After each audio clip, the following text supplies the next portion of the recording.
I don't like to admit it, but I'm often dogged by self-criticism. I mean, I'm a psychologist. I'm meant to be on top of this stuff, right? No, it doesn't seem to work that way. So what is self-criticism? Well, it comes in different forms and has different functions. The two main forms of self-criticism are self-improving self-criticism and self-hating self-criticism. Self-improving self-criticism makes a lot of sense. It can be very helpful to reflect on things we've done and work out what we might practice to improve. Consider the professional golfer.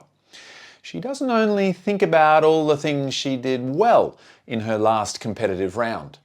She reflects on the things she didn't do so well and works on improving that.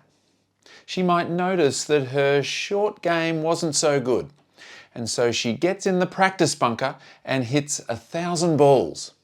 Self-improving self-criticism. Self-hating self-criticism can be very difficult, painful. Sometimes our self-criticism can be attacking, condemning, and really very hostile and vicious. You might think of some of your own examples of this kind of self-criticism, and you might even wince. We can feel reluctant to reveal the very hateful, awful stuff we say to ourselves sometimes. But what sort of teacher would you want for a child you love? Would you want them to tell your child how stupid, foolish, ugly, hopeless they are? Probably not. And yet often that's exactly how we treat ourselves when faced with challenges, disappointments or frustrations.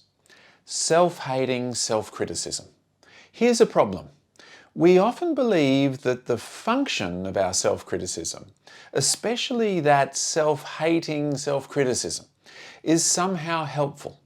We believe it will motivate us, keep us on track, stop us being lazy, and help us achieve our goals. But does it? When we really listen to the critical self, hear what it has to say, how it says it, how it feels about us, and what it would like to do to us, well, we realize it actually has the opposite effect. It can demotivate us, make us feel small, and make us want to give up. Self-hating self-criticism leads to shame. What's the alternative to self-hating, shame-based self-criticism?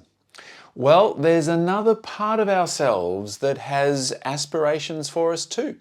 Wants us to do well and succeed and live according to our values, but without the attacks, without the hate, without the shame. Of course, it's the compassionate self. Imagine the teacher you would want your child to have. Warm, supportive, validating, reassuring, encouraging, helpful. Still with one eye on learning and growing, achieving and succeeding, but no shaming. This is the compassionate self. Try it today. Bring compassion to your life's challenges, and in particular, compassionate encouragement and self-improvement.